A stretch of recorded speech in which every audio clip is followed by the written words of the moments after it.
नाच बंदरिया नाच, नॅक गुलाटी तो मार के दिखा। Modi go back, Modi go back, Modi. नाच बंदरिया नाच, साहब की बात मान। Modi go back, Modi go back, Modi.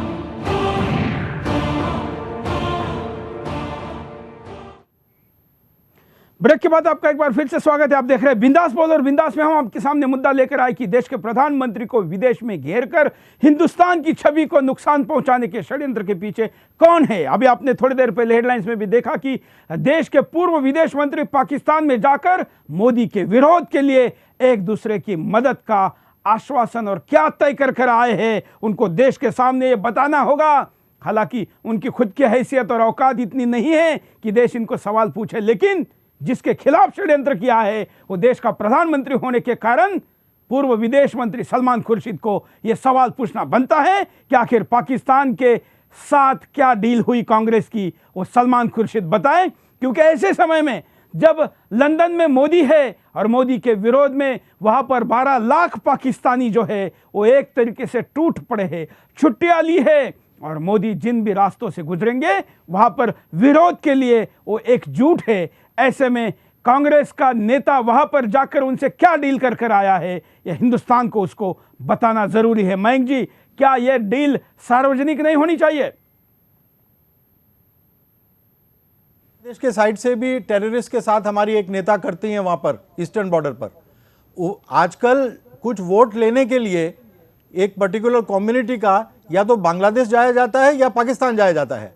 ये एक नई डायमेंशन भारत की पॉलिटिक्स में आई है। पहले तो केवल अपीजमेंट होता था, अब जो है पड़ोसी मुल्क में जाकर कुछ अपीलें की जाती हैं और उनके फिफ्थ कॉलम जो यहाँ देखना, ये मयंक जी ये भी देखना चाहेगी कहीं सलमान खुर्शीद अफगानिस्तान और सीरिया में तो नहीं जाके आए।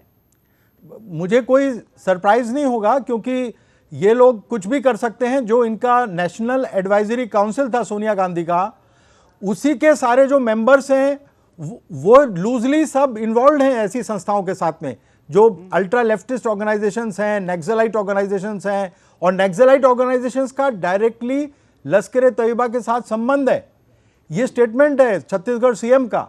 उन्होंने बताया था कि जो छत्तीसगढ़ में जो ये तो सर्वश्रुत है, ये दुनिया जानती है, इसमें कोई बड़ी बात नहीं है, क्योंकि इस देश के दुश्मन एकजुट है। सारे देश के दुश्मन जितने हैं, भले देश हो व्यक्ति हो, उनकी आपस में रणनीतिक गठजोड़ है, लेकिन समर्थक देशभक्तियों की नहीं है। कॉलर के पास चलते हैं। जय हिंद, बोलिए। हाँ हेलो श्रेय जी, नमस्कार।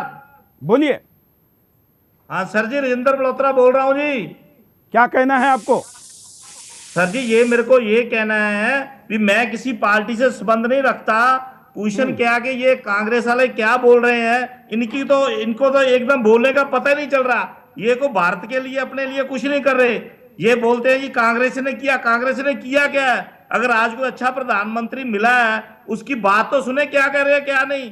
और बिहार के लोगों का हाल देखो, अपने को सबको पता भी लालू ने क्या किया, लोगों ने फिर भी उसकी सीट सबसे ज्यादा। धन्यवाद। हम बिहार पे नहीं जाना चाहते, लेकिन देश के प्रधानमंत्री को जो कार्यकाल मिला है उसको लोकतांत्रिक तरीके से विरोध करने का तो आपको अधिकार है, लेकिन क्या पाकिस्तान के साथ हाथ मिलाकर मोदी का विरोध करने का लोकतांत्रिक तरीका है? जवाब देना पड़ेगा। अगले कॉलर। जय हिंद। अभी तो सुरेश जी की आवाज आ रही है। बोलिए, क्या कहना है आपको? हेलो। हाँ सुरेश जी नमस्कार। बोलिए। हाँ, मैं देहरादून से बोल रही हूँ, पवित्रा चौधरी। हाँ सुरेश जी, सबसे पहले तो मैं आपको सैल्यूट करती हूँ कि आप इतने बोल्ड तरीके से सच्चाई दिखाते हैं देश के अंदर। और मैं आपको ये कहना चाहती हूँ कि जो अभी बशीर अहमद जी जो कह रहे थे कि आपका जो चैनल है वो एंटी मुस्लिम है, इसको हम बिल्कुल नकारते हैं। आप इतनी अच्छी तरह से सच्चाई दिखाते हैं कि सबकी आंखें खुली रह जाती हैं। मैं बशीर अहमद जी से पूछना चाहती हूँ कि वो जो जिस तरह की बातें करते हैं, क्या उनको शोभा देती है? पाकिस्तान में हिंदुओं का इतना बुरा हाल हो गया और ये हिंदुस्तान में इतनी अच्छी तरह से रहकर भी इस तरह की बातें कर रहे हैं। कश्मीर में इस कदर ISIS के और पाकिस्तान के झंडे लहराए जाते हैं, क्यों नहीं है वहां पर जाकर बात करते हैं? बिल्कुल, धन्यवाद। और इनका तो दुकान है, धंधा है, इसलिए गंदा भी है तो भी धंधा है। अगले कॉलर। जय हिंद। जी हाँ भाई, बोला सर। बोलिए, क्या कहना है आपको? सर जी, कहना मुझको ये है कि जो ये कश्मीर के लिए बात आ रही थी कि हमारे यहाँ के कश्मीरियों को कोई तवज्जो नहीं, भीड़ बकरी मानते हैं। मैं कहना चाहता हूँ कि कश्मीर में राष्ट्रगान नहीं गाने दिया जाता है, पंडितों को बुरी बुरी गाली दी जाती हैं, उनकी छातियों पर दिया जाता है। लेकिन इसके बावजूद मैं ब्राह्मण होने के नाते, हिंदू होने के नाते मैं मुसलमान भाइयों से रोज आदाब बोलता हूँ, उनसे जो है उन्हीं की भाषा सलाम में बोलता हूँ। इतना अंदर मेरे सहनशीलता है, इसके बावजूद ये लोग क्यों पीछे पड़े? हमारे क्या चाहते हैं आखिर में? हमको कहाँ तक, हमारे देश को कहाँ ले जाना चाहते हैं? हमारा कहना यही है इन लोगों से। आप कहाँ से बोल रहे हैं? सर मैं कानपुर से बोल रहा हूँ, मैं अखिलेश मिश्रा मेरा नाम है। और धन्यवाद। देश में इसकी प्रतिक्रिया विभिन्न तरीके से निकल रही है। जरा हम कारणों पर नजर डालते हैं कि आपने क्या कारण भेजे आज के बिंदास के लिए। देखें। पीएम मोदी की छवि धूमिल करना। पूरे विश्व में बढ़ती पीएम मोदी की लोकप्रियता कुछ लोगों की आंख में खटक रही है और पूरी साजिश के तहत वो मोदी की छवि को पूरे विश्व के सामने धूमिल करने पर तुले हैं और इसके लिए वो किसी भी हद तक जाने को तैयार है। कम्युनिस्टों की लॉबी ब्रिटेन में काम करती है। ब्रिटेन में कम्युनिस्टों की एक बड़ी लॉबी काम करती है जो संगठित होकर मोदी विरोधी नारेबाजी और विरोध कर रहे हैं और इनके तार पाकिस्तान से जुड़े हैं। ब्रिटेन का मीडिया नेहरूवादी छवि से प्रभावित। ब्रिटेन का मीडिया भी नेहरूवादी छवि से प्रभावित है, जिस कारण मोदी को कुछ असहिष्णुता का चोला ओढ़े पत्रकारों ने घेरने की कोशिश की। इसमें विदेशी चैनल भी शामिल हैं, जिसके पत्रकारों ने मोदी से बेबुनियादी सवाल किए। ऐसे कई विदेशी चैनलों के जिसके तार पाकिस्तान से जुड़े हैं, वो मोदी विरोधी मनगढ़ंत खबरों का प्रसारण कर रहे हैं, जिसमें आवाज नेटवर्क्स भी शामिल हैं। ब्रिटेन के कुछ लोग भारत को मजबूत देखना नहीं चाहते। ब्रिटेन में रह रहे कुछ पाकिस्तानी और खालिस्तानी और बांग्लादेशी लोग पूरे विश्व में बढ़ती पीएम मोदी की लोकप्रियता और भारत की बढ़ती हुई शक्ति से बौखलाए हैं, जिससे मोदी को ब्रिटेन में घेरने की साजिश की जा रही है। कॉलर के पास चलते हैं, आप भी कॉल कर सकते हैं। जय हिंद। बोलिए। हेलो। हाँ, जय हिंद। क्या कहना है आपको? हमको ये कहना है, हम नेपाल से बोल रहे हैं, अशोक जहां। हाँ बोलिए अशोक जी। क्या है, जैसे सलमान खुर्शीद पाकिस्तान में जाके बोल रहा है, हमको ये कहना है कि जो सलमान खुर्शीद पाकिस्तान में जाके बोल रहा है वो देश की छवि को खराब कर रहा है। बिल्कुल, धन्यवाद। मयंक जी, क्या ये बात भी ये लोग समझते नहीं कि लोगों की आंखें हैं, कान हैं, वो भी समझ सकते हैं, उनके पास भी बुद्धि है, उसके बावजूद इतने खुलेआम षड्यंत्र पाकिस्तान के साथ जाकर करना, ये क्या कहेंगे आप इसको? एक तो डेस्परेशन है, कांग्रेस जीरो हो चुकी है, वो डेस्परेट है, वो कुछ भी कर सकती है और वो ये वोट बैंक पॉलिटिक्स के लिए कर रही है और इसलिए बड़े ओपनली कर रही है। और दूसरा, जो कांग्रेस है वो आज ये जो गेम खेल रही है वो नया गेम नहीं है। अगर आपको याद होगा, वो जो कम्युनल वायलेंस बिल था वो पूरी तरह से एंटी हिंदू बिल था। उसमें उन्होंने ये लिखा था कि कोई भी राइट अगर भारत में हो तो उसका दोष हिंदुओं पर ही लगेगा और हमेशा ये अज्यूम कर लिया जाएगा कि माइनॉरिटीज जो है वही विक्टिम है। ये वो अगर ये एनडीए नहीं आती, बीजेपी नहीं जीतता, तो ये कम्युनल वायलेंस बिल अभी तक पारित हो गया होता। तो ये जो इनको टीस लगी है, ये जो एनएसी बनाया गया था, उसमें से ठीक है कि केजरीवाल जैसे लोग बाहर निकल के आए और उनका एक कुछ क्षेत्रों में कुछ प्रभाव बढ़ रहा है, लेकिन वो सीमित है वहां तक। प्रॉब्लम उनकी ये है कि जो जिस तरह से तेजी से, जैसे 27 बहुत बड़े एग्रीमेंट्स हो रहे हैं ब्रिटेन के साथ, जिसमें $16 बिलियन का व्यापार होगा, इन्वेस्टमेंट्स होंगे और बहुत सारी एम्प्लॉयमेंट होगी, क्योंकि अब भारत के पास पैसा नहीं है, पैसा बाहर से लाना पड़ेगा। मोदी जी वो काम कर रहे हैं और ऐसे ही उन्होंने जो दूसरी विदेश यात्राएं थी उसमें भी ये काम किया था। वहां पर नवाज शरीफ बिल्कुल फीके लगे थे क्योंकि दोनों एक साथ गए थे। उसका बदला लिया जा रहा है बिल्कुल, क्योंकि जिस वक्त लास्ट टाइम जब वो यूएस में गए थे मोदी जी, तो नवाज शरीफ की शक्ल उतर गई थी। जिस तरह से मोदी जी का स्वागत हो रहा था, जिस तरह से वर्ल्ड लीडर्स, जो टॉप वर्ल्ड लीडर्स थे, उनके मोदी जी से मिल रहे थे, और नवाज शरीफ बिल्कुल अकेला महसूस कर रहे थे। मयंक जी, मैं अभी इस कार्यक्रम के पहले यूट्यूब पर एक वीडियो देख रहा था कि पाकिस्तान चैनल की एंकर बाकायदा स्क्रीन पे बोल रही है कि लंदन में 12 लाख पाकिस्तानी है, 16 लाख हिंदुस्तानी हैं। 12 लाख के 12 लाख पाकिस्तानी मोदी विरोध के लिए एकजुट है, लेकिन वो कह रही है, पाकिस्तानी एंकर कह रही है टीवी पर कि 16 लाख हिंदुस्तानी मोदी के साथ नहीं है, उनमें कई गुट मोदी के खिलाफ है। तो पाकिस्तान की तो बल्ले बल्ले है, ये उसका शब्द है। ये बात ठीक है कि पाकिस्तान के बहुत सारे लोग जो हैं वो मोदी जी का विरोध कर रहे हैं, और भारत में भी कई ऐसे सारे लोग हैं जो भारतीय पॉपुलेशन है वहाँ पर, क्योंकि उसमें कम्युनिस्ट भी हैं, उसके अंदर एंटी हिंदू फोर्सेस भी हैं, उसके अंदर ऐसे खालिस्तानी ऑपरेटिव्स भी हैं जो पाकिस्तान के एजेंट्स हैं। तो इसलिए मैं मानता हूं इस बात को, लेकिन मैं ये नहीं मानता कि सारे के सारे 12 लाख पाकिस्तानी जो हैं वो एकजुट हैं। वो अपने पाकिस्तान में एकजुट नहीं रहते, वहाँ सिंध अलग हो रहा है, बलूचिस्तान अलग हो रहा है, पंजाबी की जो हुकूमत है पाकिस्तान के अंदर, उसकी सब खिलाफत कर रहे हैं, क्योंकि सब जगह डोमिनेंस है पंजाबीज का। तो आज पाकिस्तान एक फेल्ड स्टेट होके तितर बितर हो रहा है, अलग अलग टुकड़ों में बट रहा है। तो मैं नहीं मानता कि वो जो पाकिस्तानी एंकर कह रही थी कि पाकिस्तान पूरा एकजुट होगा, लेकिन वो डर के इरादे को तो समझ सकते हैं कि वो चाहता क्या है।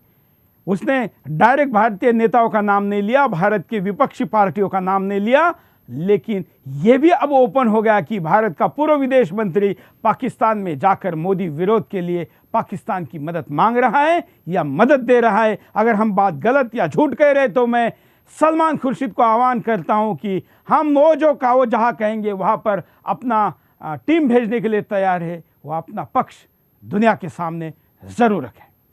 कॉलर, जय हिंद। आगरा से बोल रहा हूं। हाँ, क्या कहना है आप? हेलो, हाँ चौहान साहब नमस्कार, मैं प्रमोद राणा आगरा से बोल रहा हूं। हाँ सर, आपका कार्यक्रम देख करके दिल खुश होता है कि कोई एक माई का लाल पैदा हुआ जो हिंदुओं की आवाज को उठा सकता है। सर, मेरा एक सुझाव है कि एक महीने का टाइम देकर के ना सब दोनों देश बोल दें, हिंदुस्तान पाकिस्तान, कि भाई जिसको जहां रहना है वहां चले जाए। मैं चाहता हूँ ये सारे जितने भी कांग्रेसी हैं ये सब पाकिस्तान जाना चाहें तो वहां चले जाएं। मोदी साहब अगले 20 बरस तक इस हिंदुस्तान पर राज करेंगे, राज करेंगे, राज करेंगे, राज करेंगे। इनको ये मान लेना चाहिए। ये लोग, कांग्रेस डिप्रेशन में चली गई है और आप जैसे लोग जब तक यहाँ जिंदा है सर, मैं सल्यूट करता हूँ आपको कि आपका चैनल आया है। रजत साहब भी थोड़ा धन्यवाद। आप केवल हमारा हौसला बढ़ाने के बजाय सत्य का साथ दीजिए, मैदान पर उतरे, सड़क पर उतरे, जहां संभव हो आपको जो भगवान ने ताकत दी है उसके आधार पर सत्य के साथ खड़ा हो जाइए, आपके साथ नियति खड़ी हो जाएगी। अगले कॉलर, जय हिंद। ये बोल रहे हैं कि ये केवल देश का विरोध किया जा रहा है, हमारे देश की छवि खराब करी जा रही है, केवल कुछ जो है ना सत्ता की खातिर जो है ना। धन्यवाद। अगले कॉलर के पास चलते हैं। जय हिंद, बोलिए। तिवारी वापी से बोल रहा हूँ सर। हाँ, ये कांग्रेस वाले 60 साल राज कर चुके हैं, इनका राज चला गया, इसीलिए जो कहते हैं ना भूखी बिल्ली खंभा नोचे। सबसे बड़े देश के गद्दार यही है, सबसे बड़े आतंकवादी यही है। क्योंकि मैं भी सुल्तानपुर डिस्ट्रिक्ट का रहने वाला, जिसमें अमेठी आती है, अमेठी में कुछ काम नहीं किया, केवल देश को बर्बाद किए हैं। सबसे बड़े आतंकवादी हैं कांग्रेस वाले, पार्टी वाले सब। चलिए धन्यवाद। हम जरा परिणामों पर नजर डालते हैं कि ऐसा होता रहा तो क्या परिणाम होंगे। देखिए, ब्रिटेन की भारत विरोधी लॉबी मजबूत बनी रहेगी। ब्रिटेन में रह रहे ऐसे संगठन और मजबूत होते रहेंगे जो भारत विरोधी गतिविधियों में शामिल रहे। उनकी लॉबी को दूसरी विदेशी ताकतें सहयोग करेंगी जो भारत के हित में नहीं है। भारत विरोधी तत्वों को बढ़ावा मिलता रहेगा। ब्रिटेन में ऐसे लोगों को और मजबूती मिलेगी जो पहले भी भारत की बढ़ती हुई शक्ति का विरोध करते आए हैं। 2014 के लोकसभा चुनाव के वक्त भी ब्रिटेन के ऐसे संगठन ने मोदी की खिलाफत की थी, जिसमें भारतीय मूल के वो लेखक, विचारक और प्रोफेसर भी शामिल थे जो नेहरूवादी विचारधारा से प्रभावित थे। कुछ विदेशी मीडिया अपने षड्यंत्र रचते रहेंगे। विदेशी मीडिया जो साजिश के तहत भारत विरोधी खबरों को प्रमुखता देता है, उन्हें और शह मिलती रहेगी। इसमें वो ब्रिटिश मीडिया भी शामिल है जिसने पहले भी केवल व्यक्तिगत तौर पर मोदी को निशाने पर लिया है। भारत विरोधी आतंकी ताकतों को मजबूती मिलेगी।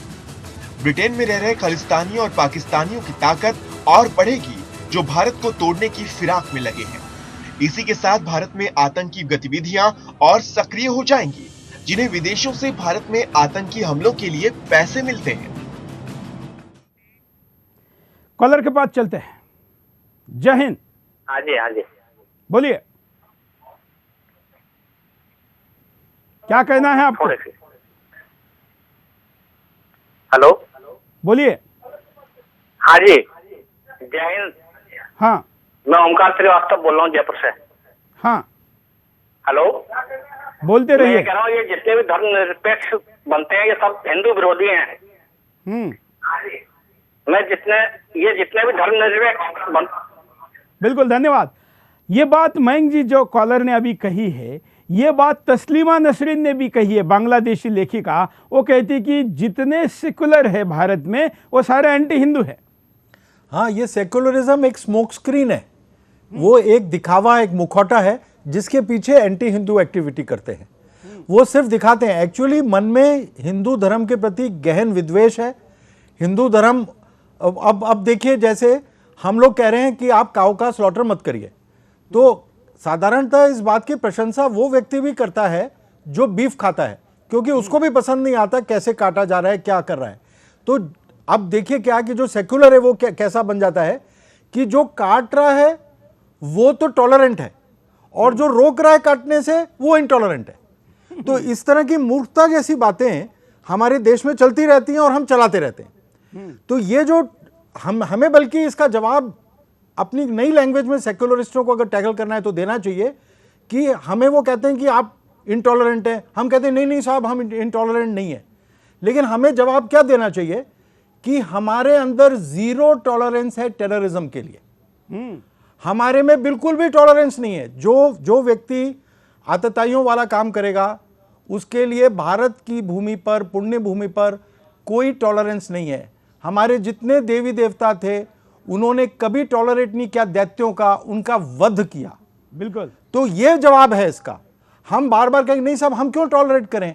जो लोग हमको कन्वर्ट करते हैं आकर, हमारे भोले भाले लोगों को मूर्ख बनाते हैं, हमारी जातियों में लड़ाइयां कराते हैं, हमारे को एक दूसरे, हमारे देश को तोड़ने का प्रयास कर रहे हैं। एक व्यक्ति नरेंद्र मोदी हमको मिला है जो कि भारत को आगे ले जाना चाह रहा है, उसके खिलाफ षड्यंत्र रचते हैं जिससे कि भारत एक इकोनॉमिक पावर हाउस ना बने। तो हम नहीं टॉलरेट करेंगे इन शक्तियों को, हम इंटॉलरेंट ही रहेंगे। और जीरो टॉलरेंस ऐसी शक्तियों के लिए, वो देश के लिए बहुत जरूरी है। तो तभी हम सेक्युलरिज्म को नष्ट कर पाएंगे। जो सेक्युलरिज्म जिस प्रकार से एंटी हिंदू है उसको ठीक करने का यही तरीका है। बिल्कुल। कॉलर के पास चलते हैं। जय हिंद। बोलिए। सुरेश जी जैन। हाँ, सुरेश जी जैन। क्या कहना है आपको? सर जी मैं मनोज कुमार सक्सेना बोल रहा हूँ सजानपुर से। हाँ, ये जो सर जी जो कांग्रेस ने जो पूरा मगर जाल बनाया हुआ है इसको काटना बहुत मुश्किल है और इसमें जो है हिंदुओं को एकजुट होना बहुत जरूरी है। और हम अपने सभी हिंदू भाई चाहते हैं कि वो एकजुट बने रहे। धन्यवाद। अगले कॉलर के पास चलते हैं। जय हिंद। बोलिए, क्या कहना है आपको? हेलो, नमस्कार सर। हाँ सर, मैं ये कह रहा हूँ कि सलमान खुर्शीद जैसे नेता जो पाकिस्तान में जाकर इस तरह की बातें कर रहे हैं, इनको सर जेल में डाल देना चाहिए। इनको इंडिया के अंदर घुसने नहीं देना चाहिए इनको, और अगर आते हैं तो इनको जेल में ठोक दो अंदर। वैसे भी लोगों ने इनको जेल भेज दिया है, चिंता मत करिए। जितने वोट सलमान खुर्शीद को मिले हैं ये पार्षद चुनाव से भी कम वोट है। धन्यवाद। मयंक जी, मैं अभी देख रहा हूँ, मुझे एक पुनीत मंडेल ने जो स्टेडियम में इस वक्त लंदन में मौजूद है, उन्होंने मैसेज किया है कि कितने एनजीओ मोदी को विरोध करें, इन सब के नाम अगर हम देखें तो वो सूची है जिस सूची में मोदी ने जो 10,000 एनजीओ को विदेश से पैसा लेने के लिए बैन किया हुआ है, जिनका एफसीआरए कैंसिल किया हुआ है, वही संगठन ज़्यादातर दिख रहे हैं। ये मुझे 250 से ज़्यादा की लिस्ट उन्होंने भेजी है। बिल्कुल ठीक कह रहे हैं वो। ये इसीलिए मैंने जब इस कार्यक्रम के शुरुआत में मैंने जो आईबी की रिपोर्ट थी एनजीओज के खिलाफ उसका ब्यौरा दिया था। ये पूरी जो लड़ाई है जो हमारे एंटी इंडियन फोर्सेस, जो ब्रेकिंग इंडिया फोर्सेस हैं, जो करते हैं वो एनजीओज की मदद से करते हैं। एनजीओज अलग अलग भेष में आते हैं, बिल्कुल उनके दिखाने के दांत कुछ होते हैं, खाने के कुछ होते हैं। कुछ ये कहते हैं कि एनवायरनमेंट के लिए हम प्रोटेक्शन करेंगे, कुछ ये कहते हैं कि हम विमेन राइट्स के लिए आ रहे हैं, कुछ ह्यूमन राइट्स के लिए आ रहे हैं। लेकिन जो वास्तविक एजेंडा इन एनजीओज का है वो एजेंडा है किसी ना किसी तरीके से भारत के डेवलपमेंट को रोकना, भारत में डिससेटिस्फैक्शन इंडेक्स बढ़ाना, हर एक में डिससेटिस्फैक्शन बढ़ाना। हर एक कास्ट को लगे कि मेरे साथ बुरा हो रहा है, मेरे साथ अत्याचार हो रहा है, माइनॉरिटीज को लगे कि मेरे ऊपर अत्याचार हो जाएगा, हिंदू फंडामेंटलिस्ट आ जाएंगे, और हिंदूज को भी ये बताएंगे कि नहीं नहीं ये तुम्हारी सरकार पूरी हिंदुत्व का काम नहीं कर रही, हिंदूज में भी डिससेटिस्फैक्शन डालेंगे। ऐसी बहुत सारी फोर्सेस हैं। तो ये जो पूरा काम है ये एनजीओज करती हैं। उनके पास मीडिया का तंत्र है, इतना बड़ा भाग मीडिया के लिए उनकी सर्विस पर है, और इसके लिए मिलियंस ऑफ डॉलर्स आते थे, उसको बंद कर दिया, वो नलका बंद कर दिया। हाँ, तो अब उसका विरोध, तो उसकी इतनी जबरदस्त आग लगी हुई है उनके मन में, क्योंकि मैं कुछ एनजीओज वालों से मिला हूं, उनके लिए भारत में काम करना मुश्किल हो गया है और वो भारत से भाग रहे हैं। वो अपने काम को साउथ एशिया के दूसरे कंट्रीज में या कहीं और बढ़ाने की कोशिश कर रहे हैं, इंडिया से बाहर जाने की कोशिश कर रहे हैं। तो आप वो इंडिया में कैसे रोकेंगे डैम्स का बनना, कैसे रोकेंगे कि स्मार्ट सिटीज बने, कैसे रोकेंगे न्यूक्लियर पावर प्लांट्स का आना, ये सब मुश्किल हो जाएगा। बिल्कुल, इसलिए वो विरोध कर। दुर्भाग्य ये है कि ये तो एंटी नेशनल जितने फोर्सेस है, जिनमें कई चर्च के पैसों के आधार पर और कई भारत के हिंदुस्तानी प्रजातंत्र के विरोध के आधार पर पैसे देने वाले जो संस्थाओं के नाम आए दिन मीडिया में आते रहते हैं, वो तो विरोध कर रही है, ये हम समझ सकते हैं। लेकिन भारत का सारा राजनैतिक जमात, जो कि केवल राजनैतिक दृष्टिकोण से मोदी का विरोधी है, वो जब करे तो चिंता का विषय जरूर है। उपाय भी नजर आते हैं। आवाज संगठन को बैन करना, आवाज नेटवर्क जैसे किसी भी संगठन को बैन कर देना चाहिए जो किसी भी देश की गलत छवि पेश करे, जो देश विरोधी कैंपेन का हिस्सा हो, जिससे अराजकता की स्थिति पैदा ना हो सके। देश विरोधी गतिविधियों के खिलाफ आवाज बुलंद करना, ऐसे किसी भी संगठन और ताकतों के खिलाफ दुनिया भर के सच्चे देशभक्तों को एकजुट होकर आगे आना चाहिए, जिससे कोई भी ऐसा संगठन अपने पैर ना पसार सके जो देश को तोड़ने का काम करते हैं। राष्ट्रवादी ताकतों का सक्रिय होना, ब्रिटेन में पीएम मोदी के हुए विरोध का कारण सिर्फ राष्ट्रवादियों की चुप्पी है। अगर समय रहते राष्ट्रवादी आगे आए तो निश्चित तौर पर देश विरोधी ताकतों का अंत हो जाएगा। विदेशी मीडिया पर लगाम, आज भारत के अंदर ही ऐसे कई मीडिया हाउस हैं जिन्हें राष्ट्र विरोधी खबरें दिखाने के लिए और पूरी दुनिया के सामने भारत की छवि को कमजोर करने के लिए अप्रत्यक्ष रूप से विदेशों से फंड दिए जाते हैं, जिसे रोकने की जरूरत है। मयंक जी, मैं आपका आभारी हूं कि आपने टाइम निकाला इस कार्यक्रम में आए। तमाम दर्शकों का भी मैं आभारी हूं कि आपने समय निकालकर आज के कार्यक्रम में अपने पक्ष को रखा। हमने तो शुरू में ही कहा था कि हिंदुस्तान का शेर विदेश के सड़कों पर घिरता हुआ जब दिखा तो हमको लगा कि देश बात की है, ये बात देश की है, ऐसे में उसके मदद में आगे आना चाहिए। और हमने आज का बिंदास बोल किया है। हम आशा करते हैं कि इस आवाज़ को आप भी अपने तरीके से पूरे ब्रह्मांड में उठाए और यहाँ मोदी की नहीं देश की मदद करें। आज के लिए इतना ही। जय हिंद। नाच बंदरिया नाच, नैक बुला के तो मार के दिखा। Modi go back, Modi go back, Modi. नाच बंदरिया नाच, साफ की बात मान। Modi go back, Modi go back, Modi.